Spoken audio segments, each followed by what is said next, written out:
Assalamualaikum warahmatullahi taala wabarakatuh. Waalaikumsalam warahmatullahi wabarakatuh. Alhamdulillahirabbil alamin wa bihi nasta'inu ala umuri dunya waddin. Shalatu wassalamu ala asyrofil anbiya'i wal mursalin wa ala alihi washabihi ajmain. Wa ba'du. Puji dan syukur marilah kita panjatkan kehadirat Allah Subhanahu wa taala, karena berkat karunia-Nya kita semua bisa berkumpul tempat ini dalam keadaan sehat walafiat. Salawat serta salam semoga berkah curah kepada junjungan kita Nabi besar Muhammad Sallallahu Alaihi Wasallam. Baiklah ibu-ibu, bapak-bapak yang saya hormati, kepala sekolah SDN Cideng yang senantiasa hadir dalam kesempatan hari ini. Mudah-mudahan kita semua dalam ridha Allah Subhanahu wa taala. Amin ya rabbal alamin. Pertama-tama saya ucapkan terima kasih atas kehadiran ibu bapak semua karena berkenan hadir untuk menghadiri acara diseminasi budaya positif yang mana tugas ini adalah tugas dari saya sendiri sebagai CGP Angkatan 11 Kabupaten Bandung. Baik, acara diseminasi ini sebelum kita mulai ada susunan acaranya, yaitu pertama pembukaan, yang kedua sambutan dari kepala sekolah SDN Cideng, dan yang ketiga penyampaian materi yaitu dari saya sendiri, dan yang terakhir doa tutup. Baik, kita buka saja cara diseminasi ini dengan bacaan Al-Fatihah bersama-sama. Al-Fatihah. A'udzubillahi minasyaitonirrajim. Bismillahirrahmanirrahim. Alhamdulillahirabbil alamin. Arrahmanirrahim. Maliki yaumiddin. Iyyaka na'budu wa iyyaka nasta'in. Ihdinas siratal mustaqim. Shiratal ladzina an'amta 'alaihim ghairil maghdubi 'alaihim waladdallin. Selanjutnya langsung ke acara sambutan, yaitu dari Bapak Kepala Sekolah Cideng. Kepadanya kami persilakan.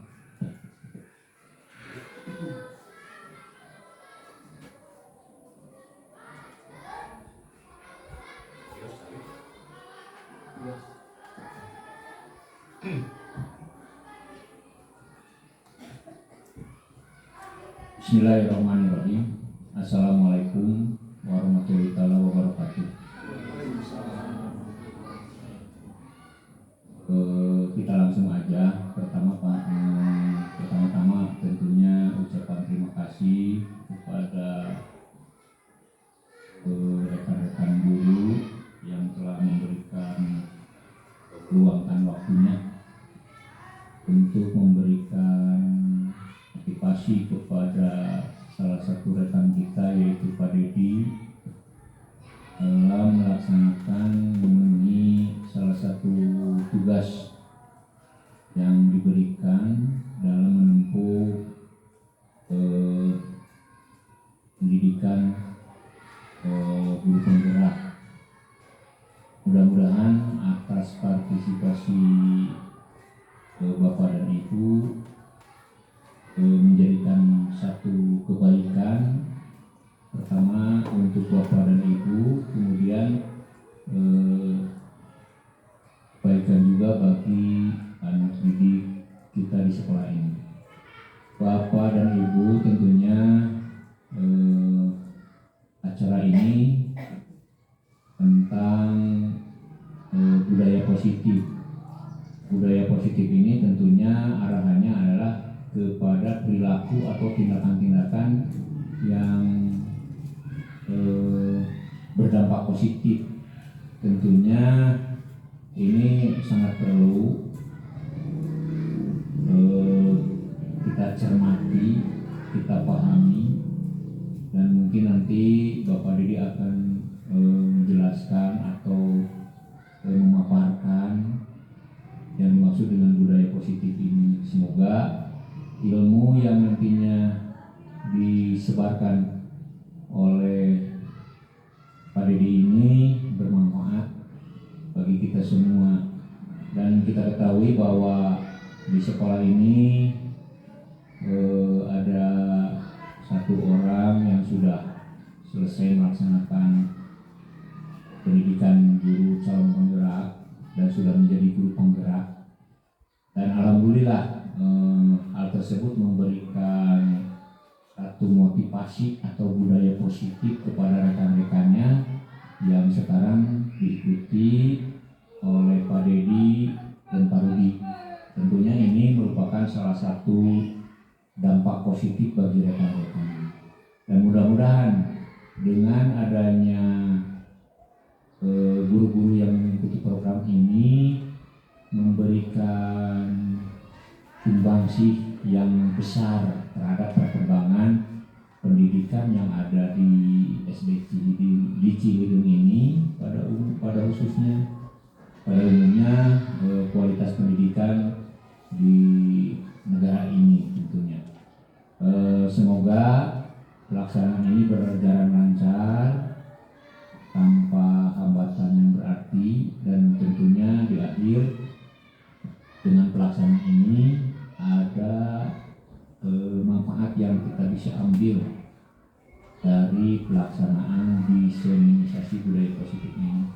Untuk sambutan dari saya selaku kepala sekolah cukup sekian, dan kami ucapkan kepada Pak Didi untuk selamat melaksanakan tugasnya. Demikian, wassalamualaikum warahmatullahi wabarakatuh.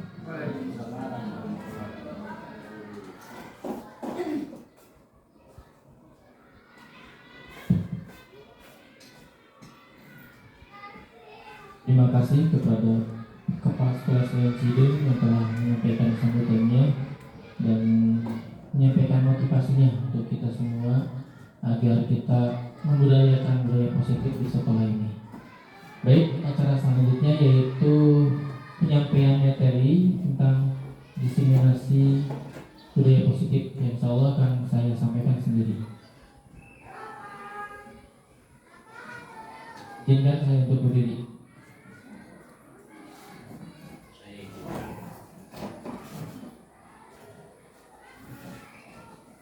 Baik, Bapak Ibu hebat yang saya hormati, di sini saya sebagai CGP Angkatan 11 Kabupaten Bandung akan menyampaikan informasi mengenai budaya positif yang telah saya alami dalam pembelajaran selama CGP. Nah, di sini tentu diseminasi itu adalah salah satu jalan untuk menyebarkan informasi di mana nanti ibu bapak sekalian yang ada di sini mendapatkan manfaat dari uraian atau penjelasan dari saya ini. Sebelumnya, untuk supaya tidak ngantuk, Bapak Ibu ngantuk? Iya, ngantuk. Supaya tidak ngantuk Bu, ini ada soal yang sangat menguras otak ya tentunya. Baik, Bapak bisa dibantu. Sebelumnya saya akan bagikan dulu kertas ya Pak ya. Ibu Bapak siap ya? Siap. Ya, ini ada kertas nih, kertas Bapak nanti berhitungnya, bukan saya menggurui, tapi ini untuk mengasah otak Ibu Bapak sejauh mana IQ-nya ya. Bagi dua Bu ya. Bapak pertama ya Bapak. Nanti ada korek api Bu. Di sini ada korek api nih. Dalam korek api ini ada semacam penjumlahan. Nah, Ibu Bapak disuruh untuk memindahkan saja ya, memindahkan korek api kemana saja, antara Bapak bisa ini sebagai satu contoh soal dulu ya. Ini contohnya seperti ini. Nih ada 7 tambah 8 sama dengan 1. Nah, Bapak Ibu nanti memindahkan, kan 7 tambah 8 jumlahnya 15, tapi ini kan 1 nih. Nah, bagaimana si korek api dipindahkan supaya sama dengannya sama. Jadi si angka sebelah kiri sebelah kanannya sama dengan jumlahnya. Baik Ibu Bapak, ini contohnya ya. Coba terpikir seperti ini. Enggak. Apa masih bingung? Ya, Oh, masih bingung. Dikasih contoh Ini ya. Oke. jawabannya. Pak, lanjut Pak. jadi dipindahkan. Oke, lihat ya ini 14 gitu. Nah, nanti pekerjaannya 15 menit. 15 detik ya. Lihat. Jadi ibu bapak harus menguras otak. Nah, waktunya habis nanti seperti ini. Coba. Nah, penyelesaiannya seperti ini. Nah, dipindahkan. 7 kurang 8. Nah, 7 tambah. Nah, seperti ini. Siap, Bapak Ibu? Ya. Iya, siap. Kita mulai. Untuk soal kedua ya, berarti ada 4 soal. Yang betul berarti nanti diberi hadiah ya. Hadiahnya bulu itu. Baik, Bapak Ibu ini coba. Ini 9 ditambah 3. Coba Parut dijalankan aja Parut. Itunya. 8 kurang 3. Coba mana yang pindahnya, harus pindahnya. Tambahnya. Coba Pak, biasa ditulis angkanya Pak. Bisa ditulis di dalam sana. Yang pindahnya sebelah mana yang angka berapa gitu Pak. Coba. Pakai nabi, Pak. Nanti nih. Oh. Nah ini udah. Bapak yang mana betul? Pindahkan ini. Yang itu yang kamarnya. Oh iya betul. Ya Bapak. Ya betul. Berarti sudah menguasai ya. IQ-nya berarti di atas rata-rata semua. Iya. Oke, kedua yang pertama. Untuk kedua ini soal kedua nih. Soal ketiga berarti. Coba Bapak Ibu ini perhatikan. 2,8. Apakah sekolah mungkin bisa menjawabnya?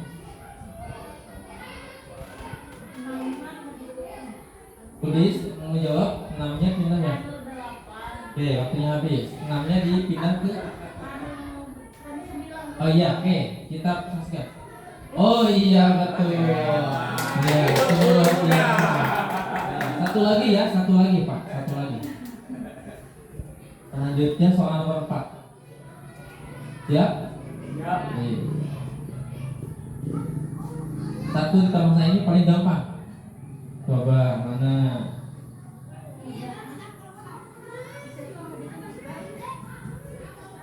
Udah 3-nya di Iya, coba lihat, udah nantinya habiskan waktunya. Coba Buris, dan jawaban Buris gimana? Betul atau salah?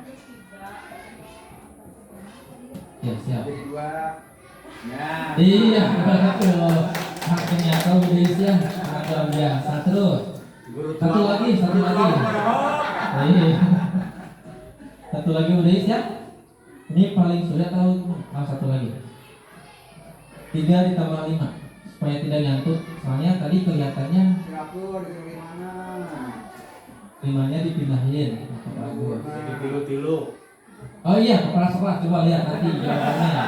Ini jawabannya kepala sekolah nih. Coba lihat. Waktunya habis Pak, maaf. 5 jadi tilu. Iya betul. Satu lagi. Silakan. Makin penasaran nih. Satu lagi Pak, maaf Pak. Nah ini jangan terlalu tegang ya, kita santai aja. Ini paling sulit nih. Siap? Ya. Ya. Coba mana? Kayaknya tegang nih. Kalau mau dihadiahin kulkas. Ya waktunya sebentar lagi gak ada jawab nih. Ya, oke. Waktunya habis. Budis, ya lihat jawaban Budis. Sama 5. Budis kan? Salah ya. Ya, terima kasih. Saya Ya, udah. Ya itu mungkin ini Pak supaya kita tidak tegang ya. Tadi saya lihat ibu bapak sangat tegang sekali nih karena mungkin suasana jam segini waktunya apa ya. Jadi saya coba view-nya ternyata luar biasa sekali. kita kembali ke laptop ya. Kita kembali ke sini untuk menjelaskan budaya positif. Ya Pak, maksudnya. Bukan yang itu tuh, yang laptop.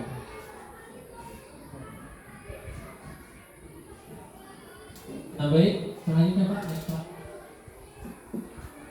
Nah kita kesepakatan ya Pak. Kita buat kesepakatan dulu nih. Satu, semua boleh bertanya, berpendapat, dan saling memberikan tanggapan. Jadi nanti di pertengahan kita saling bertanya aja, diskusi. Yang kedua, tetap fokus dan menyenangkan ya. Jadi supaya serius tapi santai seperti itu ya.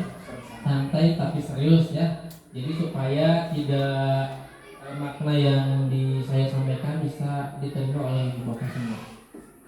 Next Pak.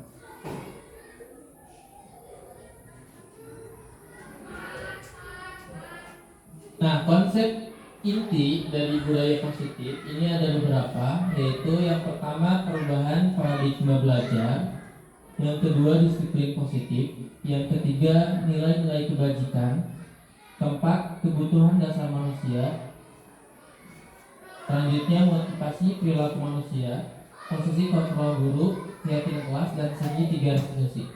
Ini mungkin konsep inti dari budaya positif yang saya akan sampaikan. Pak. Nah ini pembelajaran tentang dengan paradigma baru. Pembelajaran dengan paradigma baru merupakan pembelajaran yang dirancang berdasarkan prinsip pembelajaran berdiferensiasi, sehingga para peserta didik belajar sesuai kebutuhan berdasarkan tahapan kemauan sesuai teori psikologi modern untuk menentukan profil pelajar Pancasila. Mungkin ibu bapak tidak asing lagi dengan profil Pancasila ini, di mana ada 6 dimensi, yaitu beriman dan bertakwa pada Tuhan Yang Maha Esa, kemudian bernalar kritis, mandiri, kemudian kreatif, bergotong royong, dan berkebinekaan global. Nah ini 6 dimensi ini merupakan paradigma baru untuk merubah pendidikan ya. Jadi kemarin-kemarin kan kita masih stagnan nih dengan pendidikan ini, karena kita kan perlu perubahan nih. Biasanya kita tanya pendidikan ini, Pak mau maju nggak Indonesia ini? Katanya mau maju, tetapi pas ditanya pendidikannya mau berubah nggak? Gaya pendidikannya atau metode atau apanya? Kebanyakannya mau, ternyata. Nah ini salah satunya dengan paradigma baru ini, yaitu dengan berdiferensiasi.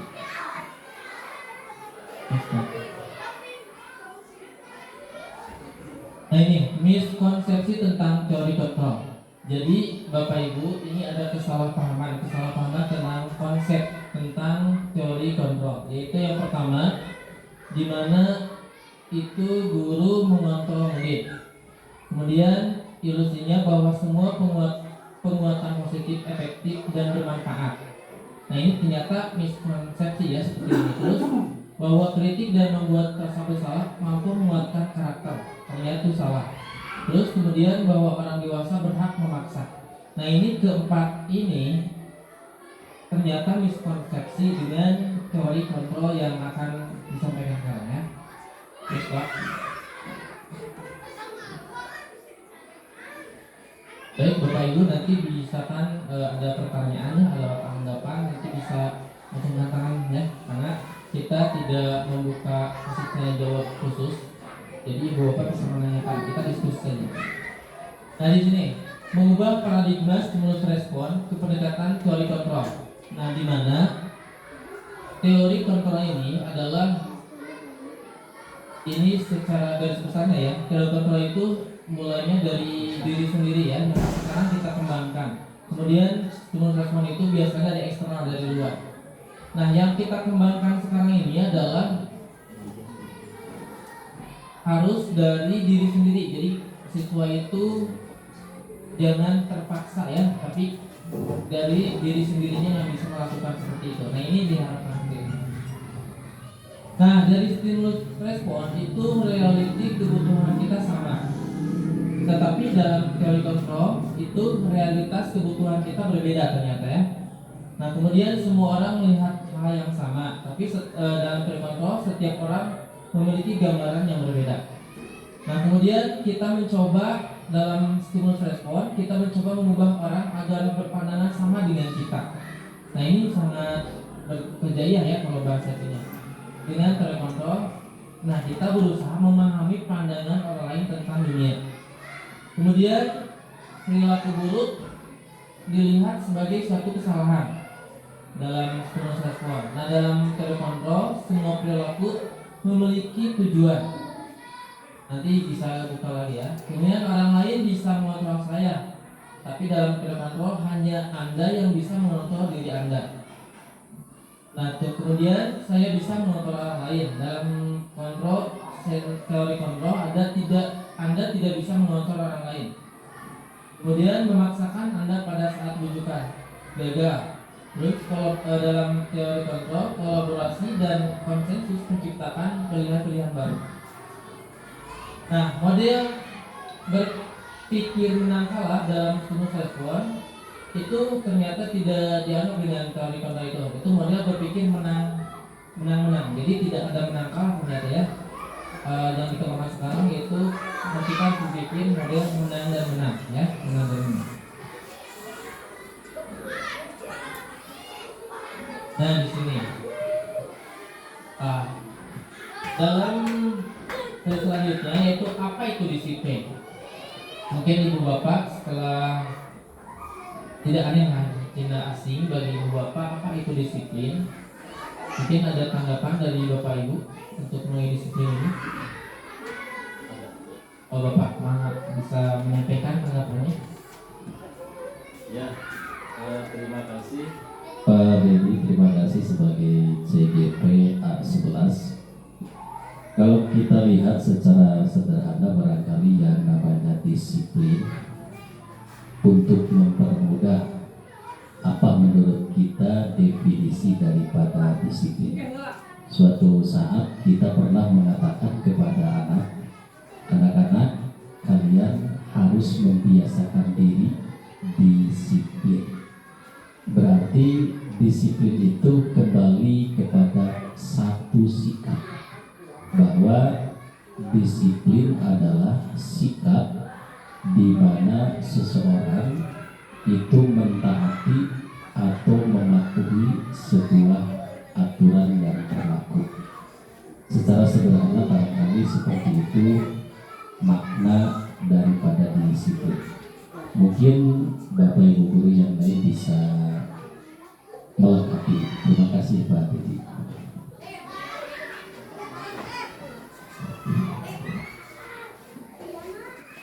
Baiklah, terima kasih kepada Bujang yang telah menyampaikan tanggapannya apa itu disiplin.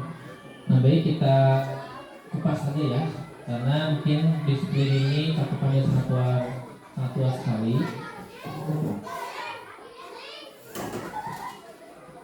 Nah, ketika mendengar kata disiplin, apa yang terbayang di benak Anda, apa yang terlintas di pikiran Anda? Kebanyakan orang akan menghubungkan kata disiplin dengan kata tertib, teratur, dan kepatuhan pada peraturan.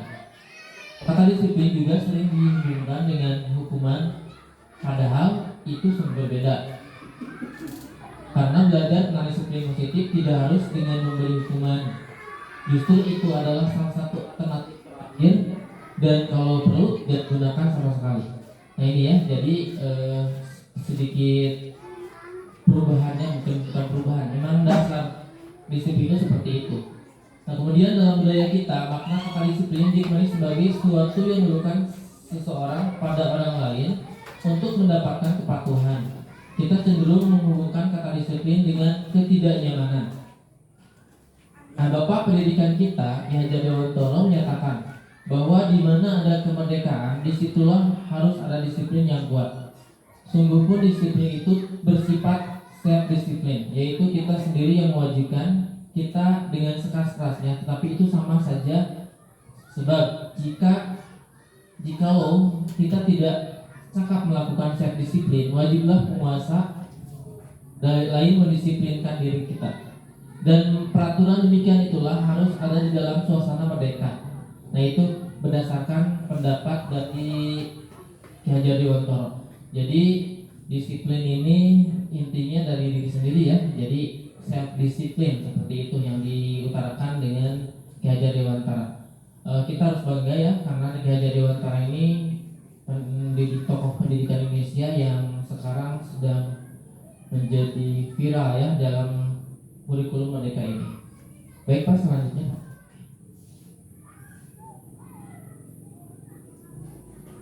Nah, kita ke disiplin positif.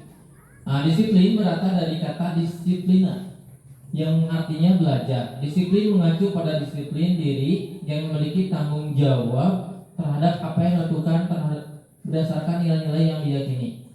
Nah, disiplin positif merupakan salah satu cara menerapkan disiplin yang bertujuan untuk menumbuhkan kesadaran kita, memberdayakan peserta didik tanpa imbalan penghargaan, ancaman atau hukuman. Jadi kita berubah ya haluan sekarang. Tadinya kan kita menganggap disiplin itu dengan hukuman seperti itu, tetapi ternyata disiplin itu tanpa imbalan atau penghargaan atau ancaman atau hukuman sebenarnya, karena tadi sendiri dari self disiplin. Nah, sebagai pendidik, tujuan kita adalah menciptakan pendidik yang memiliki disiplin diri sehingga mereka berperilaku mengacu kepada nilai-nilai kebajikan universal dan memiliki motivasi intrinsik dalam perubahan perilaku ke arah yang lebih baik. Nah, kembali lagi ke intrinsik ya. Jadi disiplin itu ternyata dari dalam diri, harusnya dari diri sendiri. Nah, ini nilai-nilai kebajikan. Nilai kebajikan ini adalah nilai yang disepakati bersama lepas dari suku, bangsa, agama, bahasa maupun latar belakangnya. Jadi ini universal ya. Jadi tidak hanya agama tertentu, suku tertentu, tapi nilai ini memuat segalanya ya. Nah, contoh nilai kebajikan institusi organisasi yaitu profil pelajar Pancasila. Nah, di sana ada gotong royong, mungkin bisa terbaca. Kemudian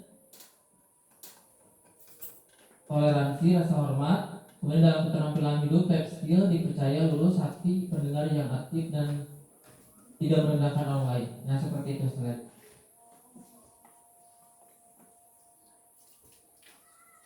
Nah, kebutuhan dasar manusia paling seperti barusan ya Bu ya, karena kita tahu jam 12 itu waktunya. Nah, itu kebutuhan, mungkin ada kebutuhan dasar yang terpenuhi ya, karena kelihatannya tadi yang ngantuk-ngantuk seperti itu. Nah, ini kebutuhan manusia kita bahas ya sekarang. Kenapa tadi Ibu Bapak ngantuk? Nah, ini kebutuhannya kita bahas sekarang. Kebutuhan dasar manusia adalah segala sesuatu yang kita lakukan untuk mendapatkan apa yang kita inginkan. Seluruh tindakan yang kita lakukan memiliki tujuan tertentu dan semua usaha terbaik yang kita lakukan adalah dalam rangka agar kebutuhan dasar kita terpenuhi dengan baik. Jadi kalau Ibu ngantuk sekarang, kebutuhannya apa Bu? Tidur ya? Kalau Ibu sekarang lapar, kebutuhannya? Makan. Ya makan aja itu kalau lupa. Lanjut Bu. Kemudian 5 kebutuhan dasar manusia. Nah, ini setelah pasti Ibu Bapak sudah tahu ya. Jadi kebutuhan manusia itu ada 5, yaitu kebertahan hidup. Contohnya apa ya Bu? Makan, minum, rubah ya, itu kebutuhan dasar, kebutuhan hidup. Kemudian kasih sayang dan rasa diterima.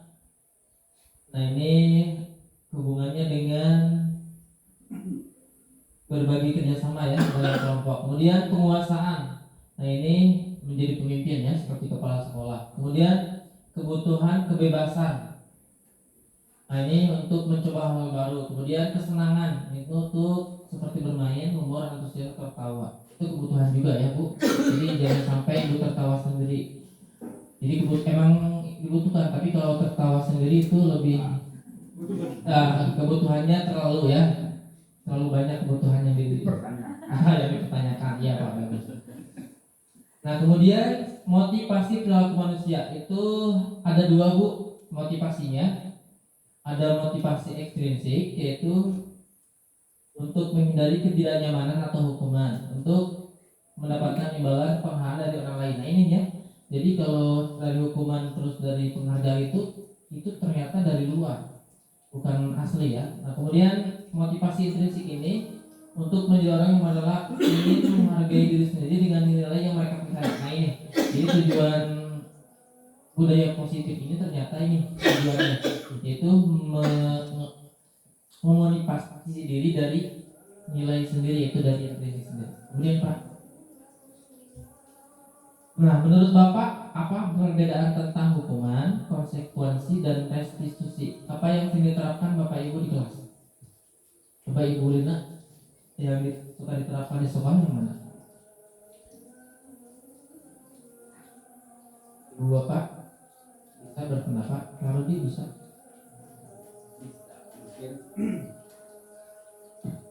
Di sini menurut Bapak Ibu apa perbedaan tentang hukuman, konsekuensi, dan restitusi? Untuk hukuman itu mungkin ada hal yang harus dia lakukan jika dia melanggar suatu aturan. Konsekuensinya sama mungkin konsekuensinya dari yang hukuman itu apa yang akan nanti dia diambil ke depannya, dan restitusinya apa yang dilakukannya gitu kan. Untuk restitusi ini mungkin untuk pemecahan masalah dari apa yang dia lakukannya itu, mungkin itu. Iya Pak, terima kasih atas jawabannya. Ya itulah yang disampaikan oleh Pak Rudi, mungkin tepat sekali. Kemudian Pak selanjutnya. Nah ini ya, untuk memperdalam tentang hukuman, konsekuensi, dan restitusi ini. Kalau hukuman itu tidak terencana tiba-tiba ya, jadi kita kalau menghukum anak langsung ya. Kemudian murid tidak tahu apa yang akan terjadi atau tidak dilibatkan. Jadi hukuman ini cenderung satu arah kan, satu arah. Kemudian hukuman ini biasanya psikis ya, fisik, bisa video atau verbal atau dengan fisik ya, seperti itu. Itu tidak diharapkan ya. Kemudian konsekuensi. Nah, konsekuensi ini terencana, disepakati sesuai peraturan. Murid tetap dibuat tidak nyaman tapinya dengan konsekuensi ini tetap. Kemudian sikap guru selalu memonitor murid. Jadi terus memonitor murid. Nah ini. Kemudian restitusi, apa restitusi adalah proses menciptakan kondisi bagi murid untuk memperbaiki kesalahan. Kemudian proses kolaboratif yang menjalankan murid untuk mencari solusi sendiri. Nah yang dari ketiga ini kita bertuju pada restitusi ya. Next Pak. Nah dari tadi hukuman seperti itu, nah kita memposisikan kita di mana Pak? Bapak Ibu. Mungkin sekarang nih kita masuk sasaran diri ya. Mungkin ada hukum, kemudian ada pembuat merasa bersalah. Contohnya misalkan kamu mengapa melakukan kesalahan ini? Bapak kan ditegur oleh bapak kepala sekolah misalkan seperti itu. Jadi anak itu merasa bersalah. Nah, kemudian bisa berteman ya, kita akan berteman, kemudian pemantau atau manajer. Nah dari sekian ini posisi kontrol ini pasti kita ada di mana ya, itu mungkin ibu bisa bertanya pada diri masing-masing ya. Nah dalam teori kontrol ini yang sangat diharapkan itu teori manajer ya. Nanti kita bahas lagi untuk selanjutnya. Nah ini bisa dibaca Pak, motivasi yang tadi ya, motivasi eksternal dan motivasi intrinsik. Nah itu manajer. Nah kita bahas aja manajer karena penghukum sudah mungkin sedikit paham. Nah manajer ini adalah mengajukan pertanyaan, kemudian apa yang kita yakini, apa kamu meyakini hal tersebut. Baik, saya beri contoh aja ya Bu ya untuk kepahaman kita. Jadi teori manajer ini itu ketika anak melakukan kesalahan, anak itu tidak langsung dihukum ya. Nah, teori manajer ini adalah tadi menggunakan ketiga restitusi. Nah, jadi si anak tersebut diajak oleh kita ke duduk bersama kita dengan tidak, bahasa kita tidak terlalu keras, tidak terlalu rendah gitu, jadi sedang-sedang saja. Nah itu seperti itu Pak. Next Pak. Nah contoh ini penerapan posisi kontrol guru. Ini ketika penghukum nih, siswa tidak memakai, contoh ini contoh kasus ya, siswa tidak memakai atribut lengkap satu perkara bendera. Nah kalau penghukum itu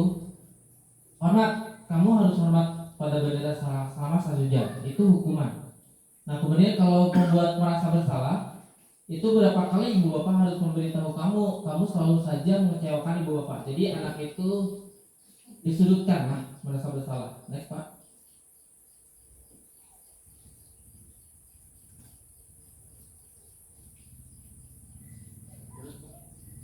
Nah ini untuk teman. Nah ini contoh bahasanya seperti ini. Ayo dong ikuti aturan sekolah. Tolong bantu ibu bapak ya sekali ini. Ya sudah tidak apa-apa. Lain kali jangan sampai berbuat seperti ini. Ini seperti temanan ya.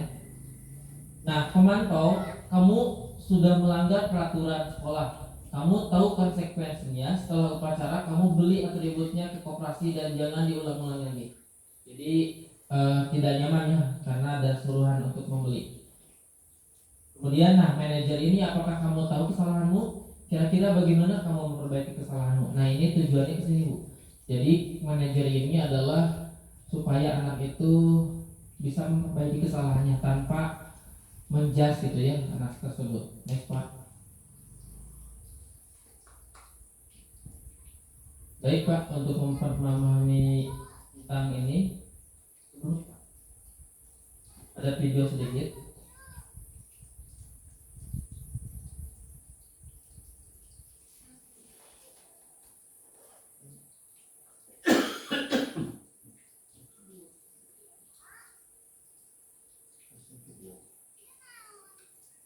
Oh iya, ini si ibu ini mungkin bisa dijelaskan ya, oleh saya bisa menjelaskan tadi tentang kelima kontrol tersebut ya. Kemudian yang selanjutnya, sebelumnya Pak.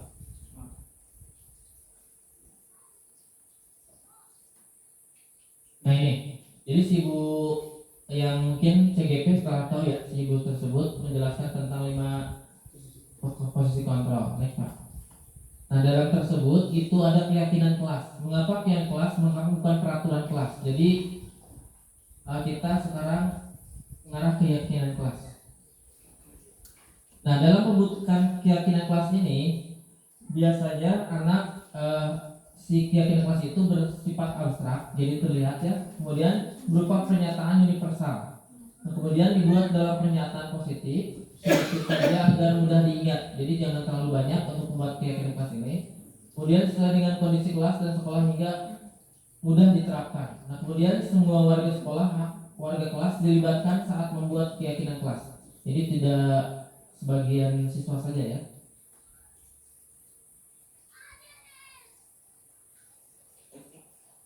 Nah ini segi 3 restitusi ini.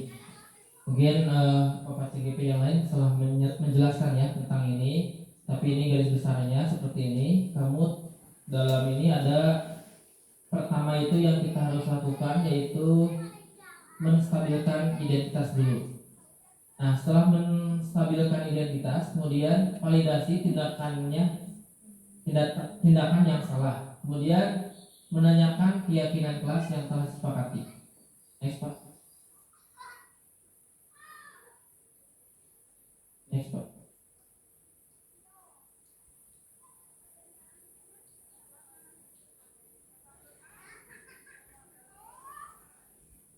Nah ini menstabilkan identitas. Itu berbuat salah. Nah ini kata-katanya seperti ini ya. Jadi berdasarkan prinsip pembuat kesalahan adalah bagian dari proses pembelajaran. Jadi anak tidak dijudge salah benar ya. Nah ini berbuat salah itu wajar. Tidak ada manusia yang sempurna. Kata-katanya seperti ini. Ibu bapak juga pernah melakukan itu. Ibu bapak tidak mau mencari siapa yang salah, tapi ibu bapak ingin mencari solusi dari kerusakan itu. Kemudian kamu berhak merasa begitu. Jadi ketika anak salah, jangan langsung dijudge kamu salah. Nah itu jadi mungkin bertanya kesalahannya seperti apa, dan ibu juga melakukan seperti itu.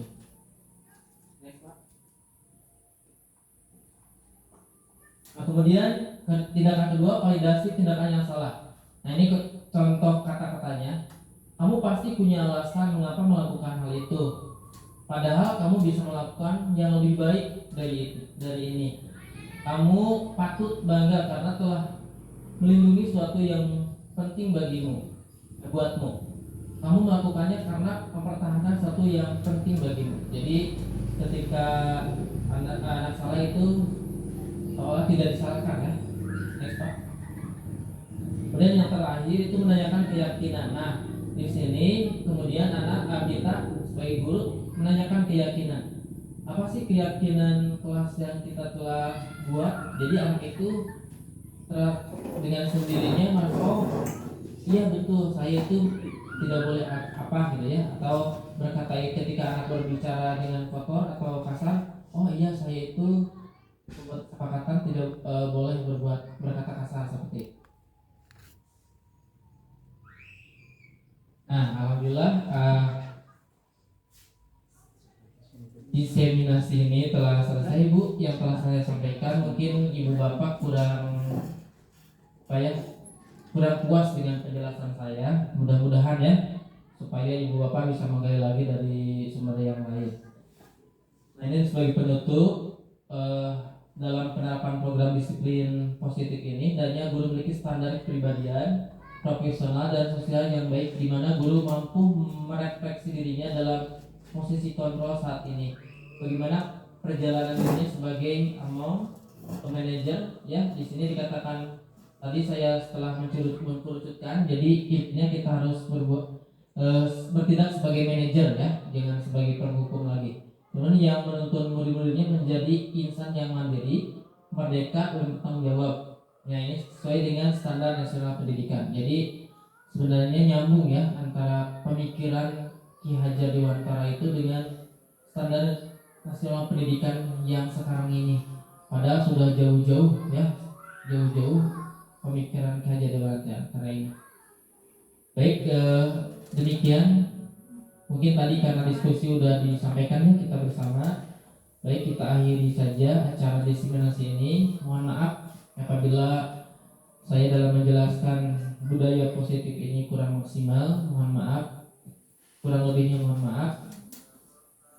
Kita tutup saja dengan bacaan doa majlis. Subhanakallahumma wa bihamdika asyhadu an la ilaha illa anta astaghfiruka wa atubu ilaik. Terima kasih Ibu Bapak guru hebat semuanya. Wassalamualaikum warahmatullahi wabarakatuh. Waalaikumsalam.